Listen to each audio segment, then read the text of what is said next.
I am drawing.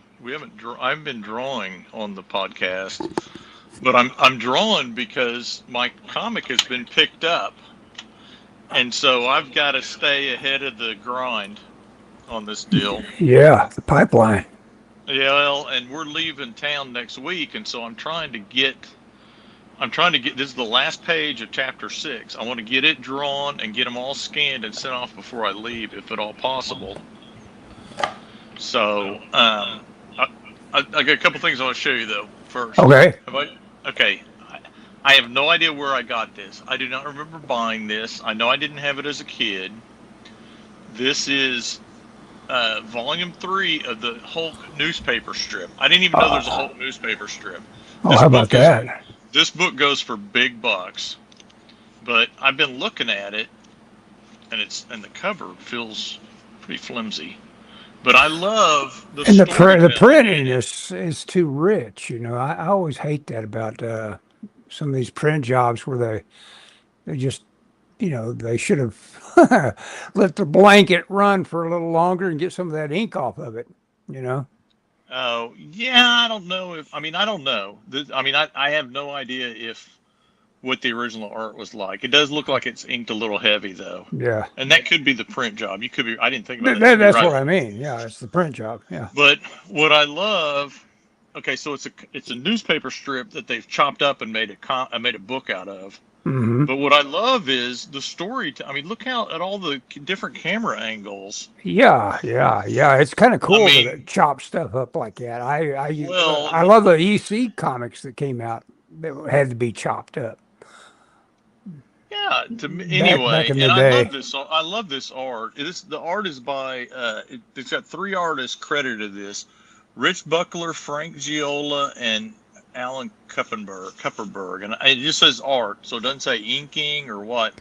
I think a lot of this is Rich Buckler. This kind of looks like Rich Buckler stuff, but I think it's really cool. I found this. I was kind of gathering up all my Marvel or all my comic book paperback books, and I came across this, and I was just like, "This is cool." I don't know if I've ever read the whole thing. Are you trying to organize it? Trying to get your library? Organized? A little bit, at least that portion of it. But anyway, I wanted to show that to you. And I've been looking at this for inspiration for laying out my page. Uh-huh. And I'll show you one of the things I got at OFCON. Okay, cool. I'll show you a couple things I got at OFCON. I got this. Ooh, Demon with a Glass Hand, cool. It's the Marshall Rogers adaptation. I'm going to say something, and I've seen this, and I never picked it up. I got a pretty good deal on it, too, because this is kind of expensive. But I always passed on it because I'm not a big Marshall Rogers fan. Mm-hmm. And the art is not really, but you know what? I think this guy's art looks like Mike Kennedy's. I was looking at it, gosh, like Mike Kennedy's art in spots. Uh-huh. But I've always been turned off because it's so word heavy. But now that I've watched the episode and I kind of know a little bit more about what's going on, I don't think I ever realized it's the Outer Limits until I saw until recently. Anyway, so I got that. That was something I got. Let's see. I got this. And I got a deal on this, too. Yeah, see, my camera's too close. I need to...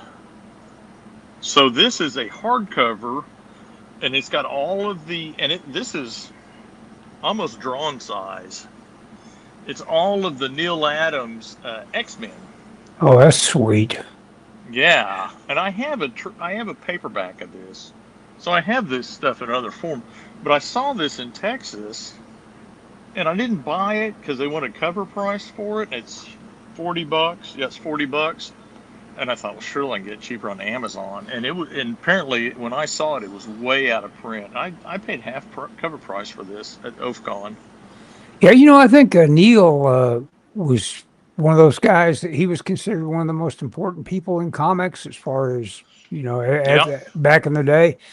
And then I think his his look, and anybody that had aspirations for that look just kind of like went away all of a sudden, just all at once, you know. Yeah, probably. Yeah, probably. He, well, when Dave and I first started going to San Diego, you could get. I mean, I went and talked to him for like an hour one day. You Wow. know, I mean, and so his star. I mean, he just had an 8-foot table, and then as time went on, he started to gain in popularity again, or back, or he came back in vogue, or however you want to think of that. And Well, he had he, Continuity Studios. yeah, Hmm. but he and I got a couple other Neil Adams books. I'm not sure where they went. I don't see them. That was the cool one though. One of them is a Neil Adams art book, and one of them is something that he did that Continuity Studios did when they were doing comics. Uh-huh. It's not a trade. It's kind of a thick comic book, but he yeah. I mean, I don't I don't know. I like him, but I don't like him. It's kind of hard to explain. He's not my favorite. Well, Uh, he's just away, and he's more in the tradition of those daily strips yeah. that the Alex Raymond would have had ambitions to give you the best work they could give you. And plus, Well, he that's what. also had in mind that he was a guy that could work in advertising. Of course, Yeah. Yeah. everybody in comics, realized that, hey, that's where the money's at. Yeah. If we can ever pick up an advertising check, you bet we want it. Yep. And so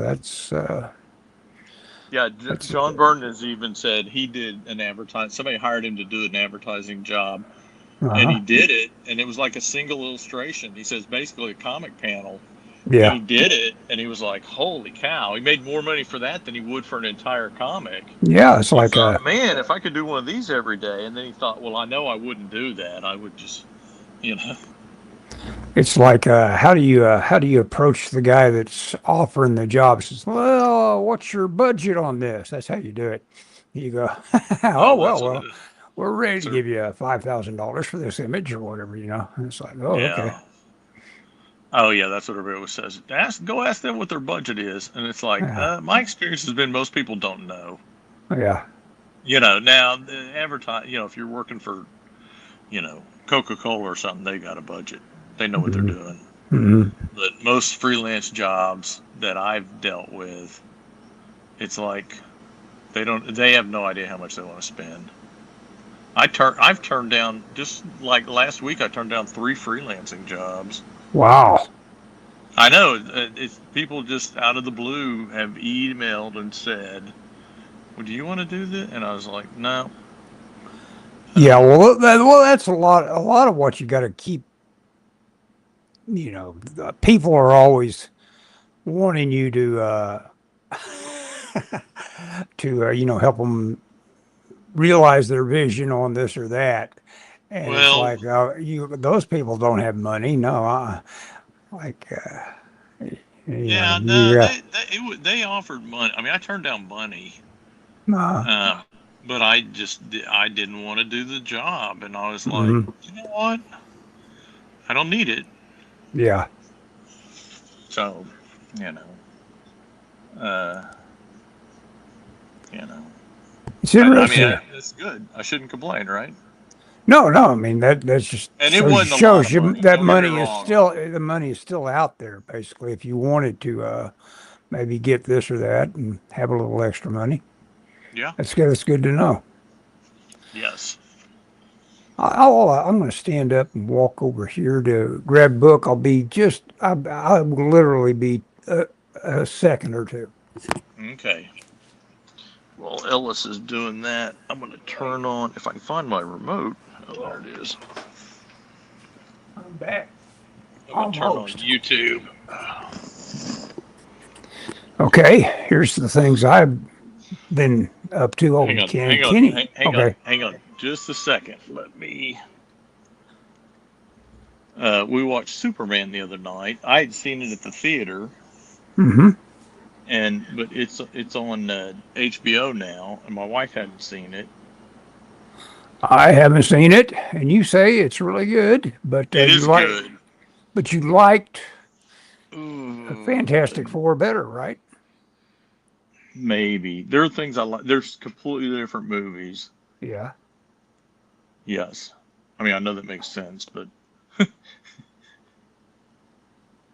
hang on, I'm looking. I'm trying to find where's Ellis Goodson's website or YouTube site. There you are. I put coin toss on my YouTube. Oh, cool, groovy. Yeah. I sent you a copy of a film we did, a little short subject, and it cracked me up. Did you listen to the one I sent you with the bad soundtrack? I haven't listened to it. I need to listen to it. I have it. I downloaded both of them There's because I wanted to go. not much to listen to. It's just us, just incidental chatter going on as we're filming the. You know, it basically is the exact same film without the soundtrack. Oh, I see. So it's us talking. Yeah, so it's us talking. Before I Mm. deleted the garbage soundtrack. It's funny that way. It's like I'll have to check it out. yeah, it just one of those things. It's funny if you're in the right mood for it. I probably would be in the right mood. Okay, well, I was going to show this thing. I stood Oh up to yeah, pick show it. up. I'll have to have some I'm light watching. on it. It may be too much light. Oh, look at that soldier! Wow, wow! I didn't know it'd get in that close. Look at that. Atlas at War. Oh, nice. That's the book you saw at the library, right? Yes. Look So at that. is that a library book or did you pull the Yeah, trigger? it's a library book, and there is a chance I would pull the trigger on this little book. Oh, really? It is fun. The artwork could be said to be completely workmanlike. It's just full of like guys like That's some of my favorite Senate. stuff, though. Yes, exactly. It's guys like Senate and stuff like that doing a little freelance job, but at the same time, it's also got stuff like the rare Mort Drucker, and Oh, yeah. I tell you what, Mort Drucker could have ruled the world if he had ruled the comic book world if he Yeah, I was decided gonna he wanted. say let's not get crazy here. Yeah, he was just one of those guys that his work just shone uh, when it was focused on him. And then I rewatched the old Stand movie from 1994, I guess, The Stand with Oh, Gary really? Gary Sinise and it's funny. I forgot that this occurred, or I'm sure I noticed it at the time, but Mick Garris, the director of it, put a bunch of other directors in the movie. He was in it in an incidental Oh, role. Sam Raimi was in it. John Landis was in it. And of course, really? Stephen King was in it. It was one of those things where it's like, hey, Mick Garris, it's one of those guys I think that, gets the talent excited about, hey, let's get this movie done. Let's, whatever. And he Let's got get to a rolling, boys and girls and girls. and these guys are all the guys that show up on Trailers from Hell too. I haven't ever noticed Sam Raimi on Trailers for Hell, but Landis and Garris are always on it. Oh, really? uh And they're the kind of guys that if they're going to the deli and having dinner together, basically, they're really pals. Oh, yeah. Actual people with friendships in the Yes, movie business. that happens. Hmm. Elvis, Yeah, people have friends yeah, that they work with. Or that they work they with. work in the same business with in Hollywood. Yeah. Yeah, I've been doing rope flow. Oh, have you been? How would you say your advancement is going? Well, the drag and roll or whatever it's called Uh huh. is not coming naturally to me. That last bit, the dragging across the back of my or behind me Mm-hmm. seems to be kind of elusive. You know what Your I'm talking core. about? I do because that is that's the what do you call it? The mind muscle Memory. memory. Yeah, muscle memory that has. Speaking of memory. Yeah. Speaking of how things work in general, any athletic activity is going to involve all that muscle Well, memory. yeah, I don't. It doesn't. Dragging it behind me is very slow, Hmm. and I don't know if I'm expecting too much. Well, what you got to do is after you realize this is just a place to put those muscles in place, and those, you're just wanting to snap right through that movement. You don't Yeah, think, that doesn't happen. There's no snapping yeah. there. Hmm. But you're sticking with it, huh? Yeah, yeah, and it's like the first day after I did it, I was like, God, why are my shoulders so sore? Hmm. Michelle said, well, you were out there with that rope thing for 15 minutes. Oh, maybe that is it. Well, yeah, there's a lot. That's its main value It is shoulder impingement and and hip, wrist my exercise tip. hips. I was trying to do the hip like you were telling me to kind of roll the hip into it. Hmm. You know, Whole body involved. Yep. it was it's kind of cool. What I'll do is I'll take the dog outside, and when the dog is running around, I'll do it. You know, Hmm. and yeah, yeah, it's cool. Thanks for giving me the rope. Yeah. And I've also tried to see if I can crack it like a bullwhip because that's kind of a heavy duty rope. Yeah, it I is cannot heavy. crack it, but I have managed to whack the back of my calf with it Oh pretty yeah. hard a few times. Hurts like the dickens. Yeah. That's okay. That's what makes it fun, Ellis. Hmm. Randomness. Well, I got a Yeah. bad drawing going. Oh I'll well. just quit on that one and do another one. Try to do something a little more fun. I'm doing this So what are you stuff with working a. on nowadays? Oh, I'm almost finished with the. Oh, I could bring that up. In fact, if I wanted to share it, since I'm on the thing I'm working on when I do it. It's to the gallery and DL and Odious. There's a panel right there from shows a robot holding on to his cane or whatever. It looks like he's standing, looking top down into a crater, and that Selfie is stick. yeah, a selfie stick. It looks very much like a selfie stick. Yes, as a matter of fact, that is the next to the last panel.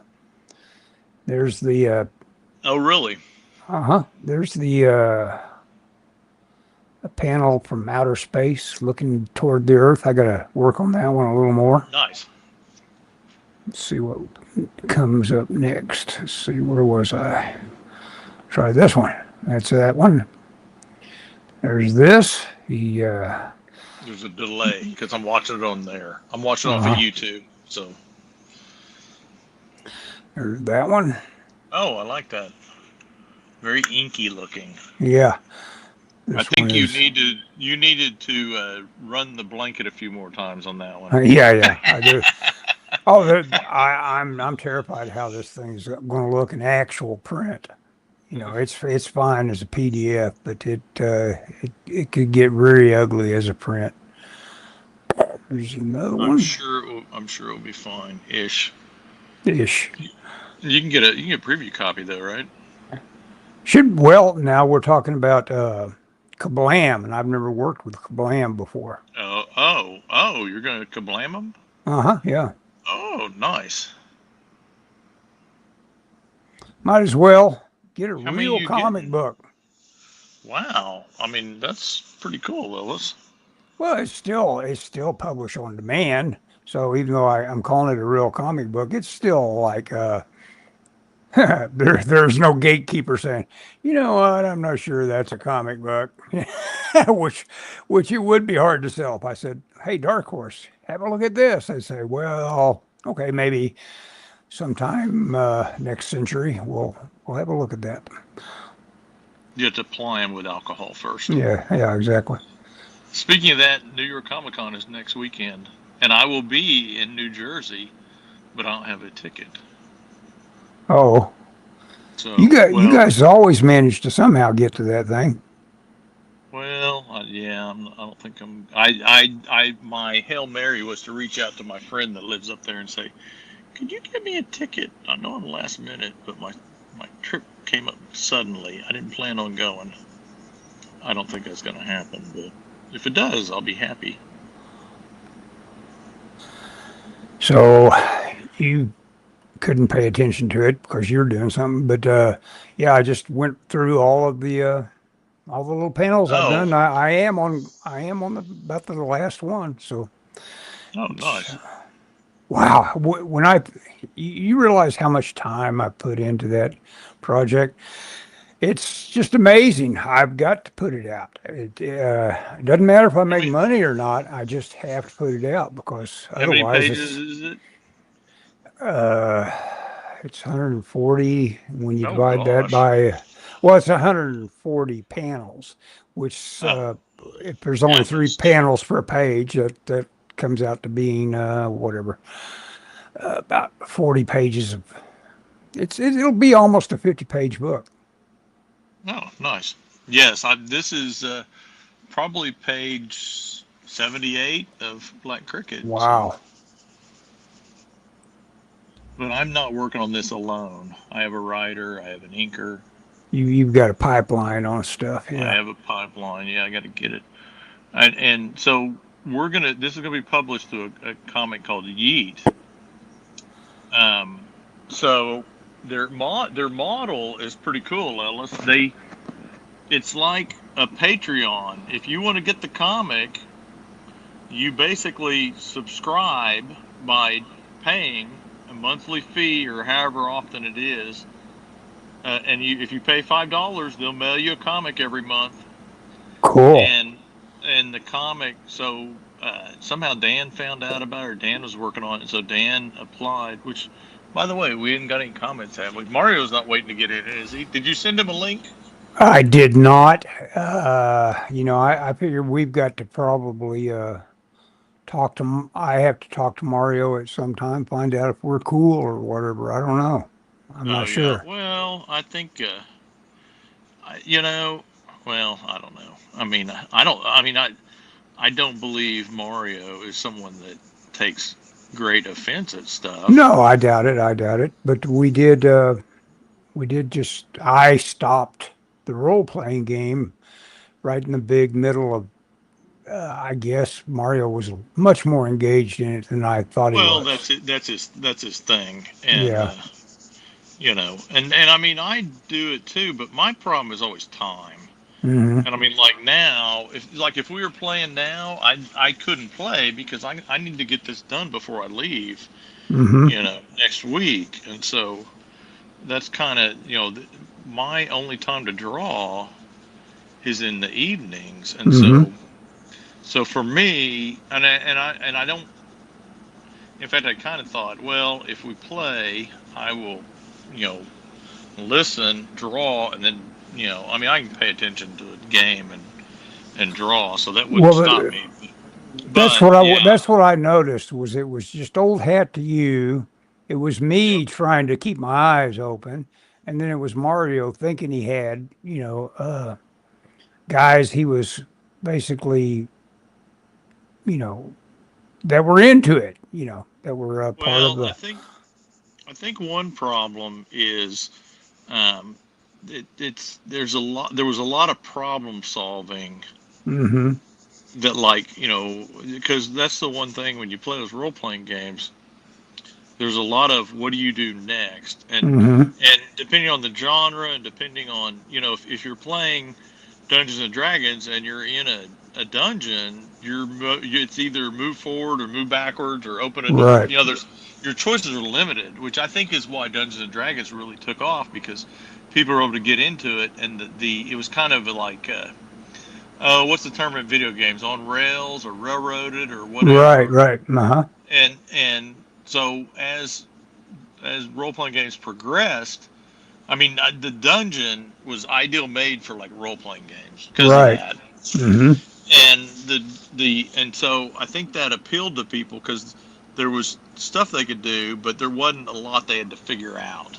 Yeah, there was always conflict. You were going to turn a corner and have some sort of thing to solve and some sort of ingredient list to go through with doing this or that when you got there. And so we were playing kind of a Call of Cthulhu thing, which had more detective work. Mm-hmm. And it may not have been the best thing for you to cut your teeth on, but it's what Mario is into currently, so it makes sense. And the idea of Call of Cthulhu or a Cthulhu mythos appealed to you because you like that, but maybe need something with a little more training wheels for your, no offense. Well, yeah, it's just also personality. I've been around the idea of role playing for a long time, and I've had obviously plenty of opportunity to maybe explore it, but I never have. I did the video game Shadowrun for Sega Genesis, and it's like, okay, that's a role playing game. Yep. And it's like, I never played it while I was working on the game version of it. Which Shadowrun game was it? It was the old. It wasn't Hong Kong, was it? No, it was Shadowrun. I have the soundtrack for Hong Kong on my phone. That's why really? I asked. Yeah, it's kind of cool, kind of a cyberpunky. Some of those guys that wrote music for video games were kind of rock stars. They got well known.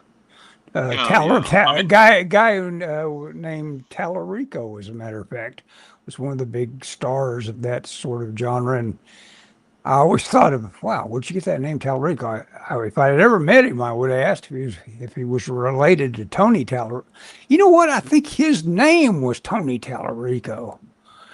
It'd be weird to have the exact same name as a comic book artist, but he had to have been named for him because we're talking about 1960s Warren Publications was what I associated Tallarico with.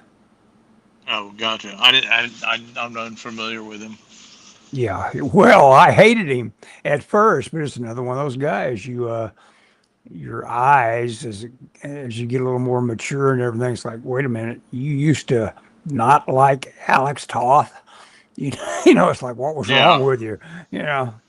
Or for that matter, Jack Kirby. I think you still got a little anti-Kirby in you, don't you? In terms of like, or not. No, I mean, I like different eras of Kirby. I mean, to me, let me see if I can find it. This is the Kirby, man. Oh yeah, that stuff. Yeah, but of course that's back when he was doing just a lot more rendering. I think his when Joe Sennett really started to overwhelm him on the Fantastic Four, I didn't like him as much. Joe Sennett's in that War book quite a bit. I think he's probably the most represented artist in that book. Oh yeah. Mm-hmm. I mean, it's not terrible, but it's like, it's a little sterile for me. Mm-hmm.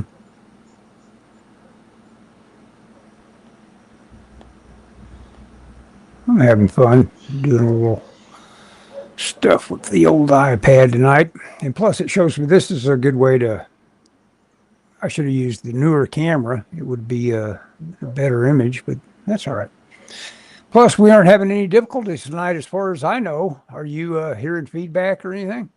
I can hear a little bit of an echo occasionally, but that's about it. Okay.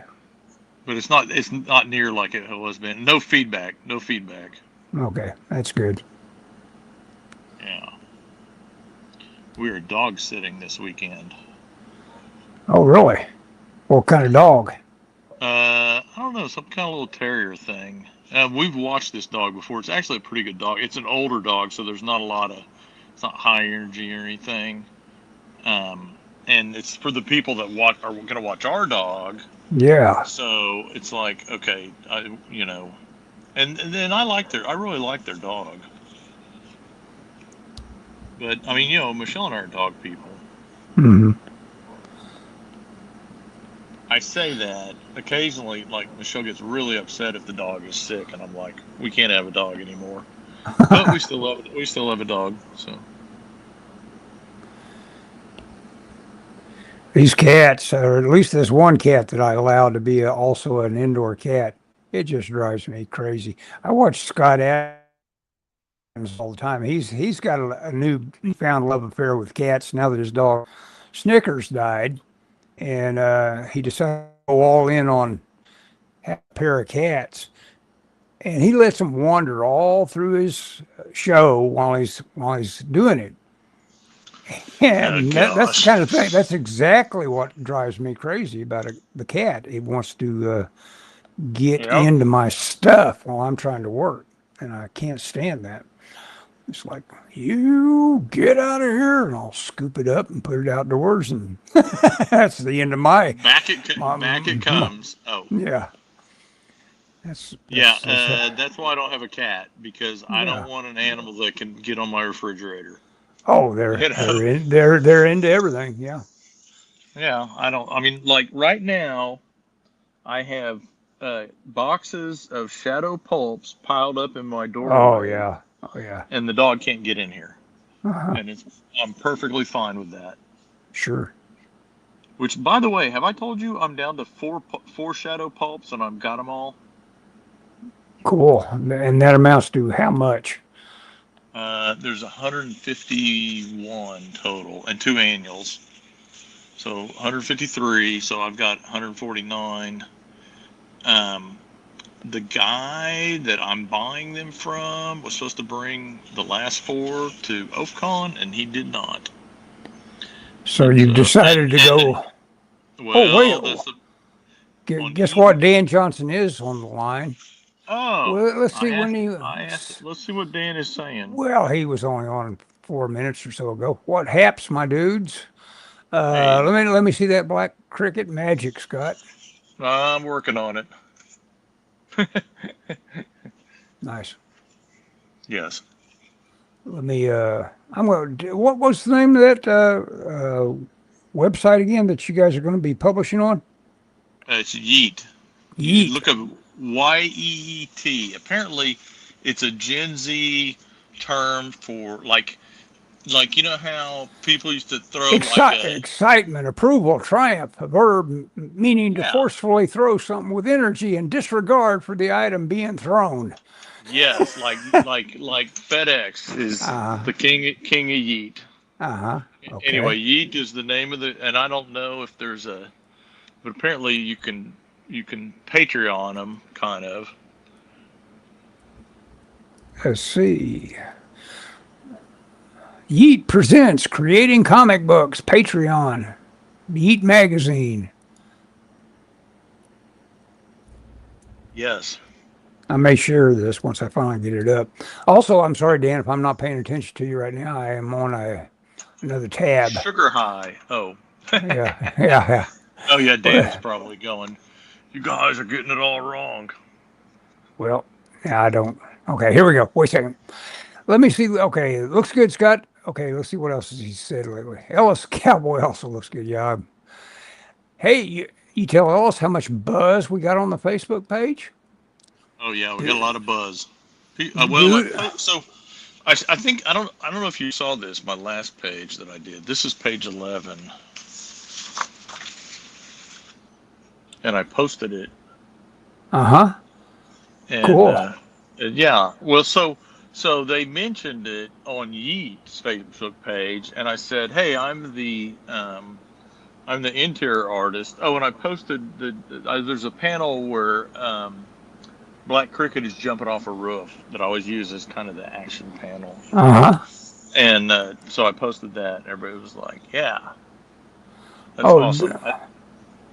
Yeah. Okay. I dig that. The idea that it's like the old. record subscription they used to always have. It's like if you didn't pick your albums that you wanted, they just sent you a mixed bag.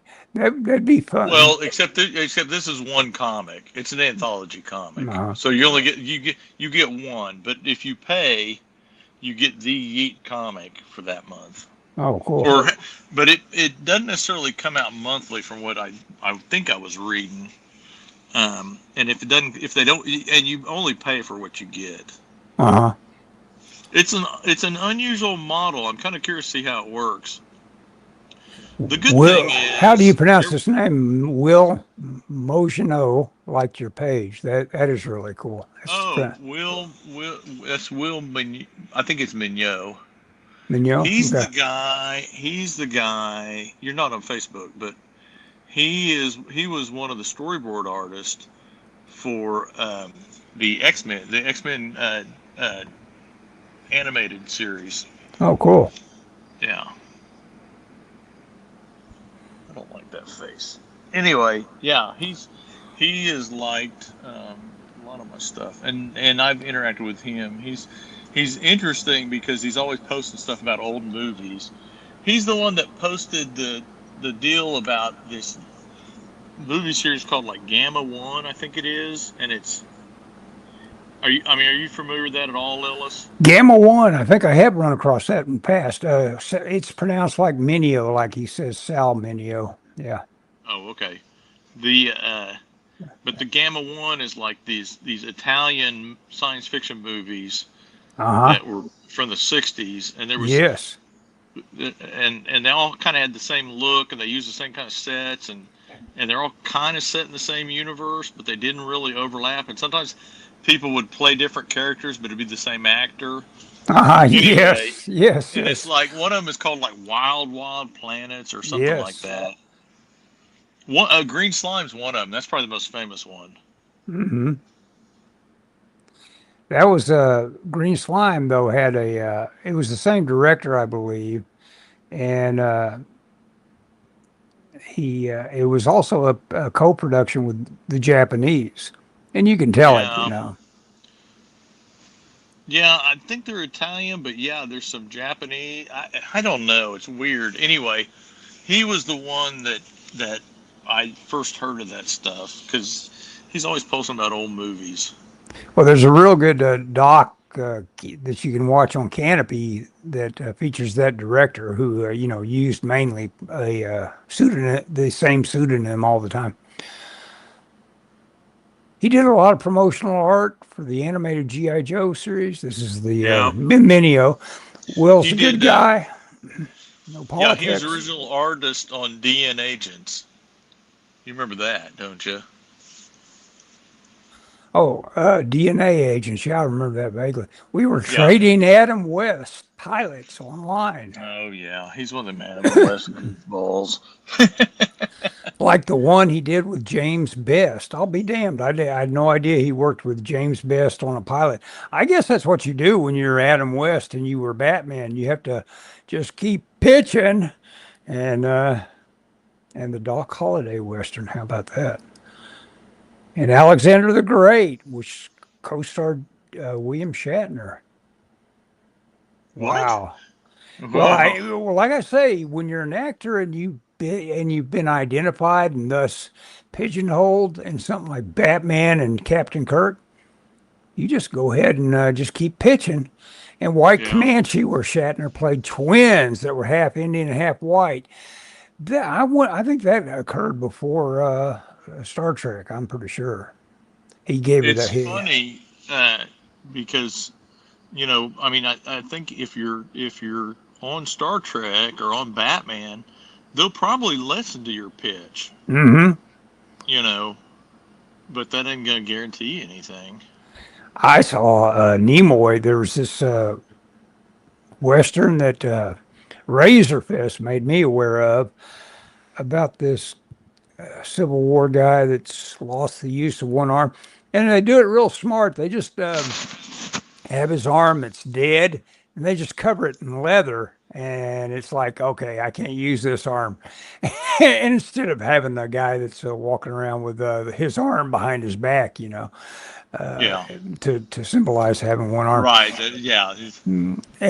And it's a really good series. It was quite the discovery to realize that there was a really good show that came out that was adult and everything like that.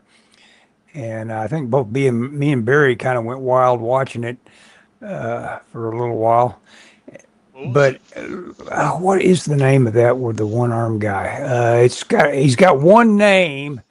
It's Tate, Tate, and all of them are on. I think they're all on Tubi. Yeah, and they're all on YouTube as well. I think I watched them all on YouTube. And Leonard Nimoy plays this wild Apache that's coming up and checking Tate out for maybe potentially slaughtering him and the guy he's riding with. Yeah. Nimoy, you can gripe about people that are playing, not playing their own race, but Yeah. Nimoy did a great job of just this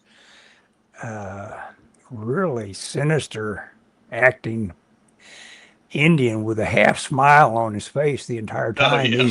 He's looking at you and deciding whether or not it's going to be worth having the bullets fly to maybe try to kill you. You know, Oh, nice. he never gets around to pressing the trigger. And later on, when they do, it ends with him being slaughtered, but we don't see it. They just ride up on the action where it's already occurred. Oh, gotcha. So Nimoy didn't even get to do a cool death scene. But White Comanche is on Tubi. It is an Italian Western he made between season 2 and 3 of Star Trek. Yeah. Leave it to Dan. Yeah. Dan knows about White Comanche. To me, what that sounds like, well, of course, Bronson did a movie called White Buffalo about kind of like semi-mystical. It was basically, the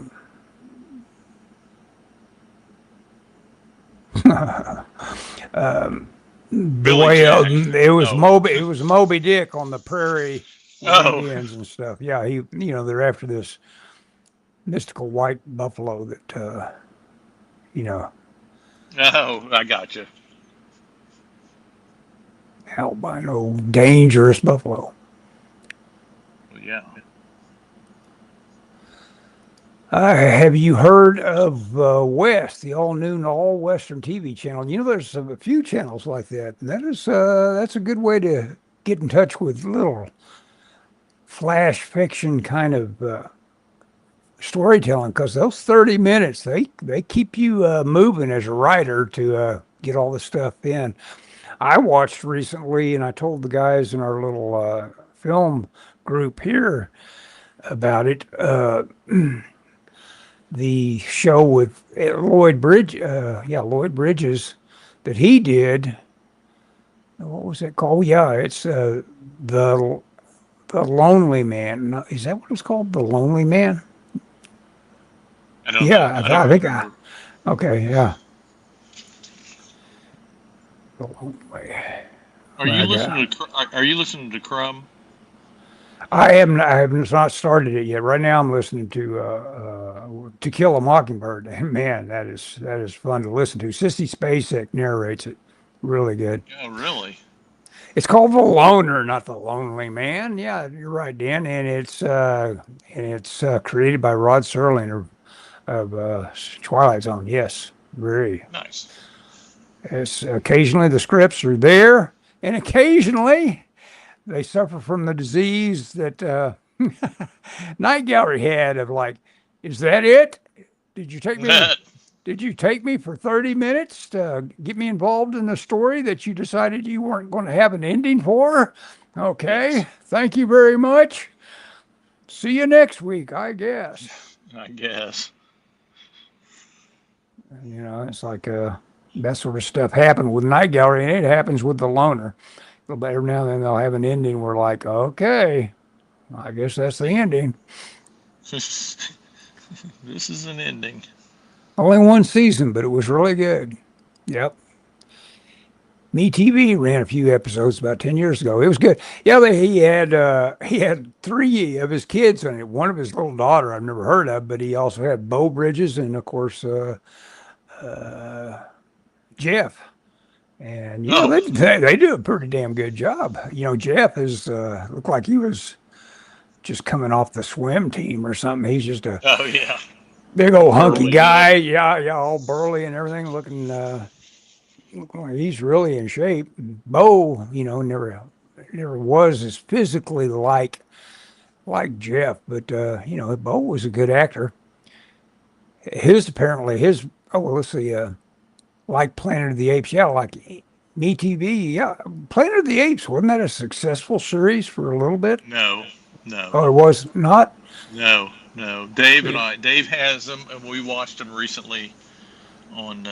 Well, we didn't watch all of them. We watched like the first episode, but yeah, it was not anywhere. It may be. I mean, successful is whatever, but it did not live up to what they expected for it.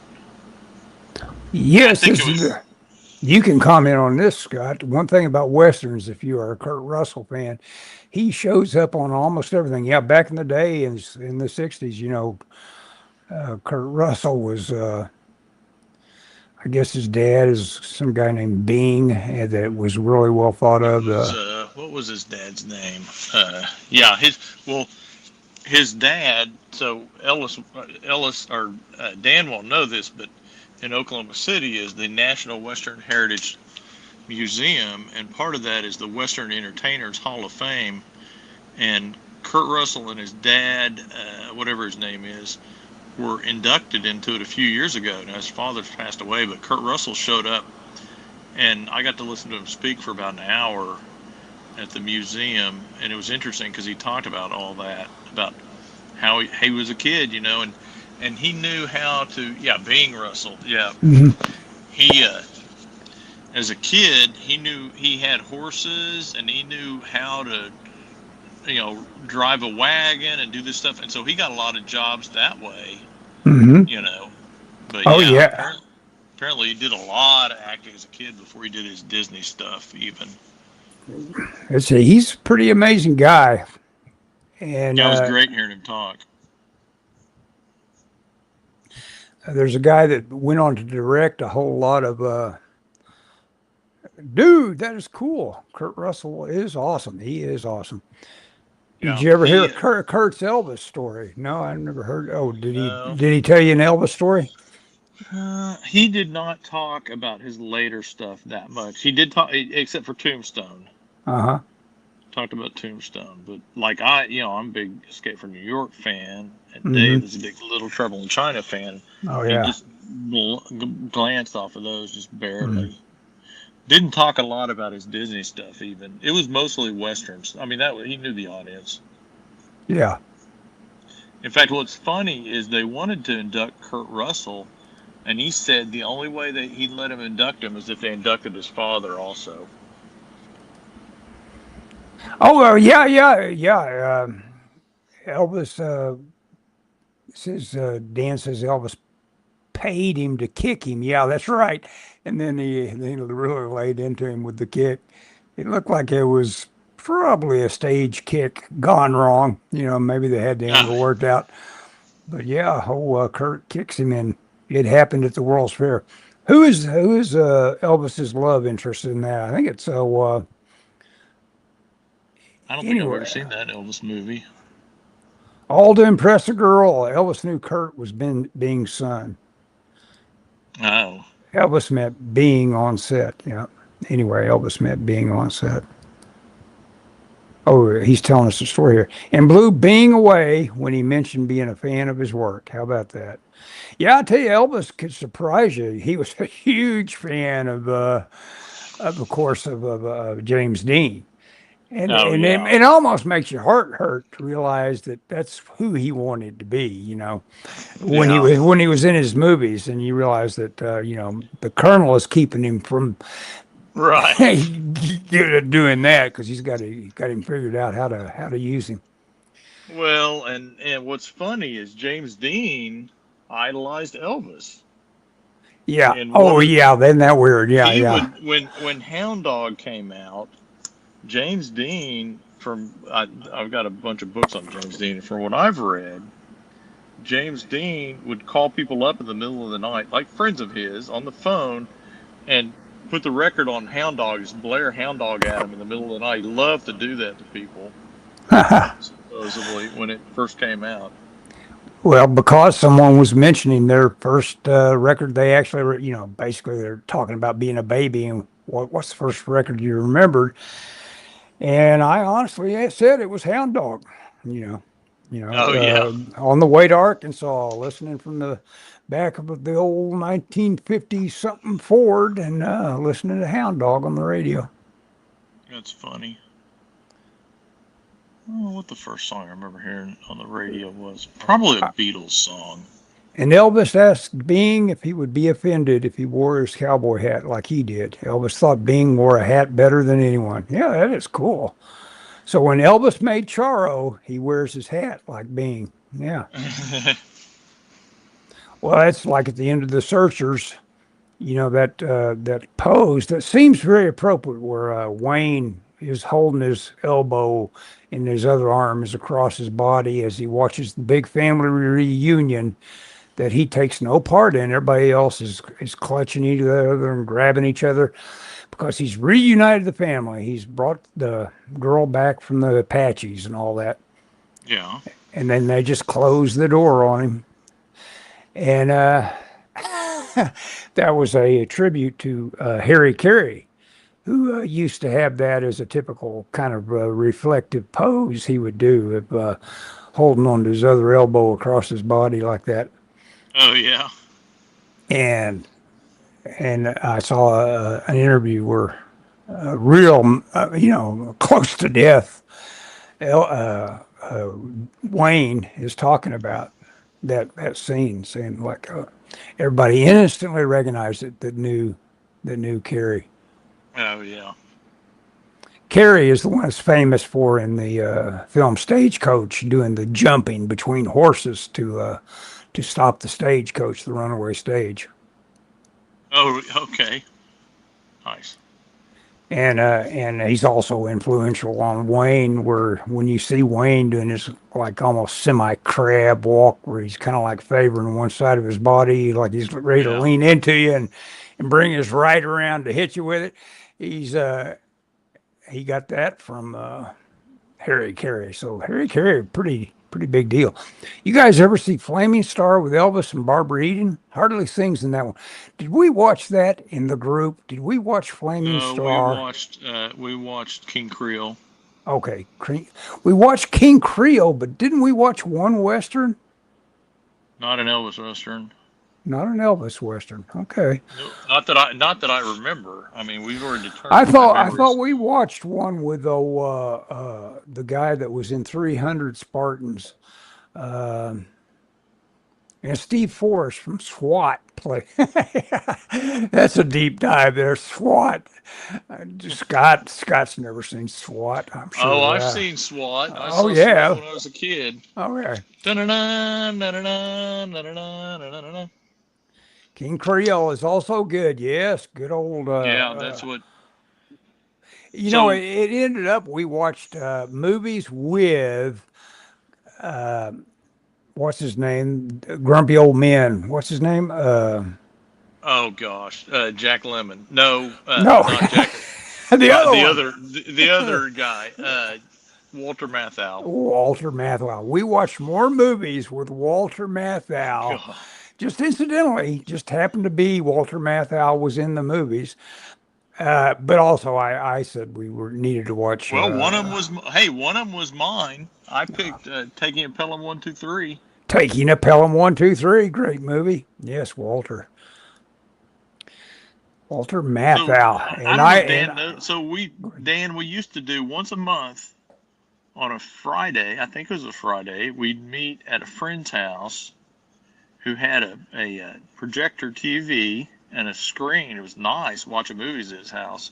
Mm-hmm. And we would watch it, and we'd take turns, and we would talk about the movie, and we'd record it, and then we'd watch the movie, and then we'd talk about it afterwards. And it was called Classic Cinema Podcast. And our rule was no movies after whatever Jaws was. Oh, yeah. Because we thought Jaws was the movie that created the summer blockbuster. And so we wanted movies before, so we didn't want to be watching Star Wars or, right. You know. And I thought we watched some good movies. We watched a few clinkers. Yeah. Well, most of them were pretty good because we all picked, and we picked different things. I mean, everybody picked different things. Dave, my friend Dave, I've seen a face in the crowd. I didn't know Walter Matthau was in it. My friend Dave, his deal was he would pick movies that he'd never seen before. Yes. And I was like, oh God, it drove me crazy because I was like, how do you know it's good if you've never seen it? He picked some of the best ones. Yeah, Night of the Hunter and yeah. Was that Dave or was that Barry? I think Night of the Hunter was Dave, and he also picked another noir one. He picked Sunset Boulevard, and he no. I picked Sunset Boulevard. Okay. I picked so I was some of mine. Taking a Pelham 1-2-3, Sunset Boulevard, Wizard of Oz. I forgot we watched that. Rebel. Did I say Rebel Without a Cause? Rebel Without a Cause. Planet of the Vampires. Yes. We watched some good stuff. That was fun. Yeah. I missed that. Matthau plays a TV writer in Face in the Crowd, and Andy Griffith plays a total monster badass in it. Oh yeah. Yeah, those are all good choices. Yeah, we picked some good movies. I was probably the one that was always picking the ones that were I didn't get it, I guess. Yeah, we had it in the title, classics, and I was picking like, hey, let's watch Mario Bava's Kal-Tiki, the Immortal Monster. You did pick Kal-Tiki, didn't you? Yeah. Oh, it wasn't, It was interesting, though, wasn't it? I mean, there was very few that we watched that I thought were not worth watching. That I was like, oh, this is terrible. I picked that one. What was the one? There was one with Charles Bronson. Was it The Mechanic? No, it was. What was the one with Charles Bronson? We watched a Bronson movie? I don't remember. Did I pick it? Did. Yeah, you picked it. Or maybe it had Walter Matthau in it. It had Walter Matthau in it, and you guys disappointed me with how much you didn't like it. What was it? It was called Charlie Varick. Oh, I mean, but the deal is, Matthau didn't like the movie either. It was by Don Siegel. Oh, yeah. Oh, look at this. He says, I'd have gone with The Man That Shot Liberty Valance or The Valley of Gwangi. Somebody picked watched Valley it. Gwangi. Yeah, that was Barry. Is that you? No, that's Barry picked The Valley of Gwangi. Yeah. Oh, we watched, what was the Jodorowsky movie we watched? It Came from Hell. Kal-Tiki is It Came from Hell. That's the short review I love more than any other review. It's the guy reviewing it said, it came from hell, and it can go straight. Wait a second. And it can go straight back. Yeah. What was the? What if it's movies for men? What about The Magnificent Seven? That was one. We watched that. Yeah. And that has Charles Bronson in it. Yep. We watched. What was there was a British one that we watched that was a. It's part of the series. Series. Oh, well, yeah, we watched the one I picked this one, and it's Michael. Oh, we watched Quatermass, and you guys would always call it Quartermass, no matter how many times I told you it was Quatermass. Because we didn't care. Oh, you didn't care. And Carry On. Yeah, Carry Ons are good. Those are pretty funny. I love Carry On. What was the Jodorowsky movie we watched? We watched El Topo. My God, we watched a lot of movies. We watched that. We watched I guess if Wow. you're even a little bit dyslexic, Quatermass looks an awful lot like Quartermass. Yep. Yeah. Okay. Quatermass. Yeah, Some we kind of watched. weird British We thing. watched the 20 million years to Earth, which, or was it? Yeah. Yeah. Did we watch that? Yeah. 100. We Well, we watched. watched it under this different title. We watched. What's the Raquel Welch movie? Prehistoric movie. Oh, we watched. Yeah. Is it 20 million BC? Yeah, something like that. 1 Did million we year. watch? 1 Did we million watch seven? Did we BC. watch Yeah. Seven Samurai? I can't remember if we did. I think we No, did, but I don't. it's too long. We didn't watch it, but I love Seven Samurai. I think everybody's seen it, so we didn't. Yeah. I mean, we could have. The last movie. So We watched and the The deal was Godfather. Oh yeah, that was one of my picks. The Godfather barely squeaked under our deadline. Hmm. Yeah, that was great. We watched. So the last episode, you got the next person to pick would pick their movie, and I picked It, the Terror from Beyond Space. Hmm. And I hadn't seen that movie. I just heard that it was kind of like inspired Alien. Hmm. And I mean, it was a long, and so we stopped. I think COVID is what stopped us. Yeah. And it was a long time before I saw that. I did finally see it though. God, that was a lot of fun. Yeah, it is a fun movie because that monster No, I is mean so watching the relentless. movies. Oh yeah. I do, I do have. I bought It, the Terror from Beyond Space, not too long ago, but I had seen it after we saw it. Shogun Assassin would be out. Yeah, yeah. We didn't really delve into the Japanese too much. We watched. Oh God, what's the movie? Phantom of the Paradise, but I don't know if that fell under. That was my pick, and Was it? Dave hated that one. Yeah. Oh, Yeah. I got that DVD.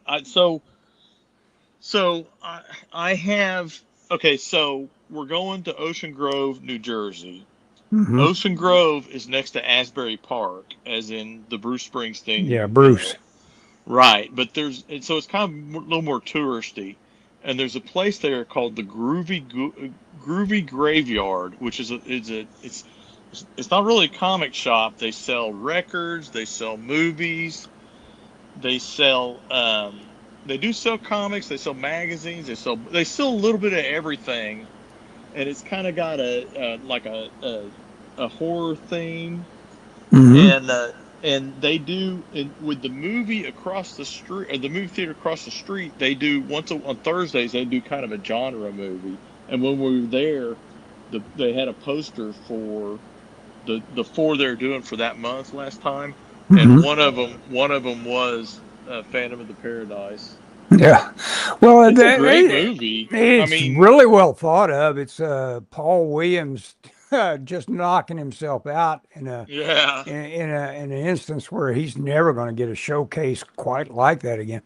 Yeah, and Dan knows this movie. It came from outer space. Well, it's got the preacher from Little House, and it's got the guy from Doctore, Marshall Thompson, who did another great horror film called The Fiend Without a Face. I love The Fiend Without a Face. That is a terrifying movie. Down. Oh, Fiend wow. Without a Oh, yeah, you got to see it. If you've never seen Fiend Without a Face, you need to see that. Well, I think we've hit an hour mark. And We have. he was in Cult of the Cobra too. Yes, that's got. I think that's got the fugitive in it too. I think he's the first victim though of the Cult of the Cobra, so he's not in it long. Crash Corrigan plays the creature in Terror from or It, whatever it's called. Yes. It, the Terror from Beyond Space or Outer Space or. I live next door to Corriganville, which they redressed as Spawn Ranch for Oh, really? for the Brad Pitt. It came from Hollywood, the Hollywood Once Upon a Time in Hollywood movie. Yeah. Anyway, It is the closest Universal came to doing a Val Lewton movie. Yeah. It did have a lot of atmosphere. And one of the Barkley brothers from Big Valley was also, I guess we're talking about Golly, get Dan it. started, man. Yeah, I know it. You Well, should you you get a ensemble cast, and it's like yeah. they're going to end up being in everything during that period. Yeah, Dan's like and you. He's got the memory for the faces and names. And Maverick's Maverick's brother. brother. Yeah, he was one of the guys trying to fight that creature off. I think the creature only managed to kill two of them. They managed to keep changing levels and came out with You a stay ahead of it. pretty good group of them that survived. And the one guy, of course, that really got me on edge. The one guy that was holding off the creature with the acetylene torch. It's like No, yeah. that really made you was very thrilling to watch. That creature you knew was almost invulnerable, reaching Watch a in lot of and television. yeah, watch. Oh, that was all Cult of the Cobra actor. I need to watch that again. That's one of those things that is punching above its weight. The Cult of the Cobra. Okay, Dan Okay, Jansen. are we done? Yes, we I are. think we're done. I got 2 panels done during our Oh, talk. very good. And it had the chief from Get Smart too. Yeah. I think he was playing the weird Indian head of the cult. Sven Gulli runs it now and again. I need to get me some Sven Gulli. Okay, we're ending, I told Dan. my wife we're watching Svengoolie this weekend. All right. Hopefully Dan, it's a good one. see you later, Dan. See you, Ending Dan. stream. I pushed the button.